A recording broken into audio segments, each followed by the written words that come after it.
တာယာအေးချမ်းတဲ့နေ့လေးဖြစ်ကြပါစေရှင်။ဒီနေ့မှလည်းနောက်ထပ်အတွေးတစ်စုံတရာရမယ့်စာပိုင်လေးနောက်ထပ်တစ်ပိုက်ကိုဆက်လက်မျှဝေဖတ်ပြပေးသွားမှာပါ။နားဆင်ပေးကြပါအောင်ရှင်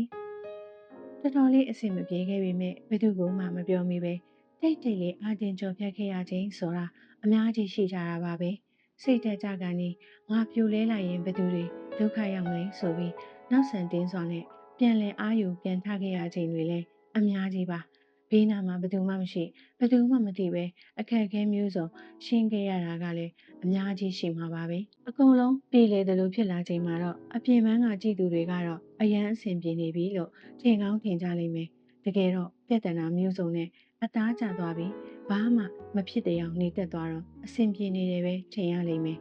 လူတိုင်းမှာသူ့တော့ကနဲ့သူသူ့ဒုက္ခနဲ့သူ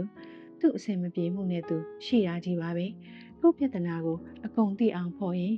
စိတ်ညစ်ပြကြတာနဲ့ကောင်းအေးအေးလေးသုံးပြီးတိုးတိတ်ကြိတ်ဖြည့်ရှင်းနေကြတာပဲကွာပါတယ်ဘေးကိစ္စမဆိုကိုယ်တိုင်ဖြည့်ရှင်းရမှာပဲမို့တရလုံးစိတ်ဆင်းရဲပြိုလဲနေရင်ကိုပဲအဆိုးတွေ့ရမယ်မဖြစ်မနေအားတင်းပြန်ထပြီးအကောင်းဆုံးဆက်လျှောက်ရမှာပဲလေ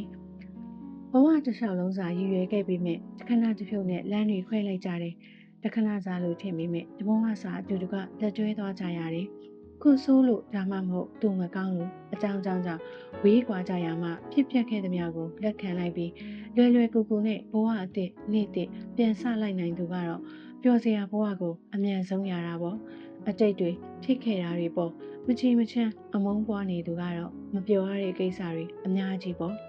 တခါတလေကိုယ့်ဘဝလေးပျော်ဖို့တာယာဖို့ကံကောင်းမှုဆိုတာကလေကိုနောက်ပြန်လှည့်မကြည့်ပဲရှေ့ကိုတေချာလျှောက်လာနိုင်တဲ့အင်အားတွေနဲ့လည်းအများကြီးသက်ဆိုင်နေသေးတယ်ဒီကံကောင်းခြင်းတွေကိုသူများလုပ်ပေးလို့မရဘူးကိုယ်စိတ်ကိုယ်ခြေထောက်နဲ့ရဲကြီးရှေ့ကိုရှောက်ခဲ့အောင်မှာတချို့တွေတော့ရှိတယ်ကြည်ကွေးစရာရက်ွက်ကြီးမှာကြောက်ချနေတိုင်းရင်ပျော်စရာတွေသူ့စီမလာပါဘူးလို့အတန်ကုန်အော်ဟစ်နေတာမျိုးတွေပျော်ရွှင်ခြင်းဆိုတာကလည်းဒီအော်ဟစ်တန်နဲ့အဝေးကိုပြေးနေတာပါပဲကိုအနားကနေထွက်ခါသားကြသူတွေအများကြီးရှိပြီးတချို့ကနှုတ်ဆက်သွားတယ်တချို့ကနှုတ်တောင်မဆက်ကြဘူးတချို့ကကိုမကောင်းလို့ဆုံးခွာသွားတယ်တချို့ကကိုကောင်းမှုအတွက်ထွက်ခွာသွားတယ်အမှတ်တရတွေရှိသလိုဒဏ်ရာတွေလည်းအများကြီးပဲ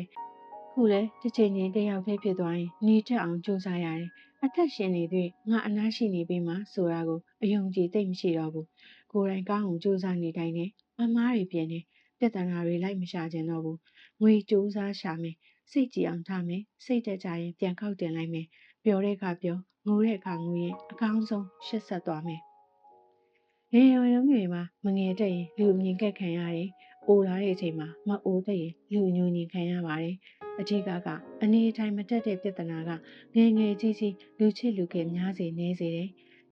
ကလေးပီပီကလေးလိုချစ်စရာကောင်းအောင်မနေပဲအိုပါဖြစ်လို့ရင်ကလေးကိုလူကြီးတွေကအမြင်ကက်ခံရတယ်လို့ပဲအသက်ကြီးလို့အိုလာတဲ့အခါမှာလေလူငယ်တွေကိုမတိတက်ပဲကလေးစိတ်နဲ့လူကြီးမဆန်လာရင်လေညိုညင်ခံရတယ်အသက်ငယ်တုန်းမှာကလေးတွေကိုလူကြီးတွေကအလွယ်တကူခွင့်လွှတ်လို့ရပေမယ့်အသက်ကြီးတဲ့သူတွေကလည်းလူငယ်တွေကိုအကုသို့မဖြစ်အောင်မကူညီရင်မနှောက်ယှက်ပဲနေတက်တိုင်းတက်ညှိနှိုင်းနေတတ်ရမယ်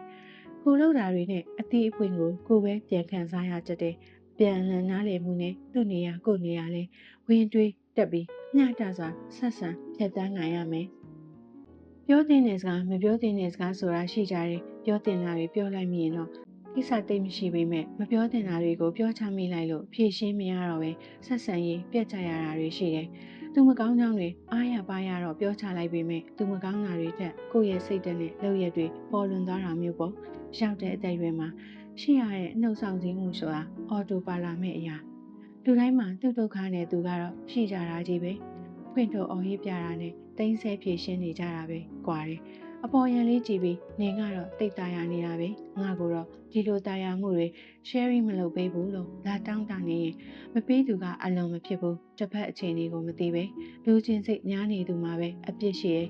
နေရာတိုင်းမှာသူ့ဘက်ကိုယ်ဘက်အပြန်အလှန်အကျိုးပြုရတာကြီးပဲတစ်ဖက်သက်ကြီးလူချင်းတာများရင်ဘလောက်ပဲပေးခဲ့ဆက်မပေးခြင်းပဲပေးဆက်ခြင်းစိတ်မရှိတော့လို့ရက်တန်လိုက်ရတာမျိုးတွေလည်းရှိနိုင်တယ်ဘလို့ချင်းနေဘလို့ဆက်ဆံရေးတွေမဆိုပါမိသားစုချစ်သူတငယ်ချင်းဒဇိန်အကုန်လုံးပဲလူချင်းစိတ်ရှိမရှိ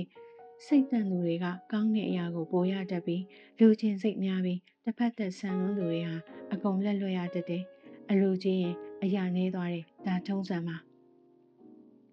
မမျှော်လင့်မဲရှုံလိုက်ရတဲ့အထက်မှာခင်မင်မှုတချို့ချစ်ချင်းမြတ်တာတချို့အယောစဉ်တချို့ပါသွားတတ်တယ်ဘယ်တော့မှကို့အနာကနေပြောင်းမသွားပါဘူးဒီချစ်ခင်မှုတွေတန်ရောစဉ်တွေကိုအလေးမထားမိတာတွေရှိတယ်ဒီတော့လေကို့ဘက်ကညှဉ်းနှံရတာပေါ့ကောင်းမွန်တဲ့အရာတွေကိုပုတ်ထုတ်မိတာကိုတခါတလေကြပြန်တော့လေကိုကပေးဆက်တဲ့ချစ်ချင်းမြတ်တာတွေကိုအလေးပြန်မထားလို့ကိုကစွန့်ခွာသွားရတာတွေရှိတာပေါ့ဒါမျိုးကြောင့်ကိုယ့်ဘက်ကကောင်းတဲ့လမ်းကြောင်းပြောင်းလျှောက်လိုက်တယ်ဆိုတာမျိုးပေါ့ဒီတော့တဖြည်းဖြည်းနဲ့တန်ဖိုးထားရမှာရဲ့စွန့်လို့ရမှာရဲ့ကိုတတိလေးကပ်ပြီးရှောင်ရန်လုပ်နေရတော့တယ်ကိုကြီးအယမ်းမှန်နေတဲ့ထင်လွန်းတဲ့အခါချစ်ခင်သူတွေကိုကိုယ်တိုင်ဖယ်ထုတ်လိုက်တာမျိုးတွေဖြစ်တတ်တဲ့ကိစ္စတစ်ခုဖြစ်လာတဲ့အခါနှစ်ဖက်မတွေးနိုင်ပဲတစ်ဖက်သက်ဆန်လို့ရင်ကိုလူတွေကချင်လာကြတယ်ဘလောက်ပဲချစ်ခင်လိုတာထက်သိခံရရင်တန်ရောစင်တွေကကုန်လာမှာပဲအကုန်လုံးကအပြန်အလှန်ရှိမှကောင်းတာမှားရင်ကောင်းလေးငုတ်လေးတန်လေးလျှော့မှန်နေရင်လေးတန်ပုံမှန်နဲ့ပြေလေကြောင်းရှင်းရင်ဆက်ဆံရေးတွေမပြတ်ရတော့ဘူးပေါ့အကျိုးမရှိတဲ့သူတွေကိုဖယ်ထုတ်မိတာကကိစ္စမရှိလာပေမယ့်လူကောင်းသူကောင်းတွေဖယ်ထုတ်မိရင်တော့ကို့အကြောင်းနဲ့ကိုလှစေတည်းပေါ့ဒီနေ့စာပိုင်လေးကိုဒီမှာပဲအဆုံးသတ်ခွင့်ပြုပါရှင်နောက်ထပ်အတွေ့အကြုံတွေရရှိစေမယ့်စာပိုင်လေးတွေကိုဆက်လက်မျှဝေဖတ်ပြပေးသွားမှာဖြစ်လို့ပြန်လည်ဆုံတွေ့ကြပါအောင်ဆိုလို့ဒီစာဖတ်ခြင်းလေးကိုတူတူကုံဆုံးပေးကြတဲ့သူတွေအားလုံးကိုဒီရေကိုကျေးဇူးအများကြီးတင်ပါတယ်ရှင်ဒီစဉ်နေ့တိုင်းကိုယ်စိတ်ခံစားချက်တွေကိုတတိလေးကပ်ပြီးကြည်ဖို့မမေ့ပါနဲ့ပျော်ရွှင်စရာနေ့လေးပိုင်ဆိုင်ကြပါစေနေ့စဉ်ကြုံဆုံရတဲ့လူတွေအများကြီးထဲမှာလူချစ်လူခင်များပေါများကြပါစေရှင်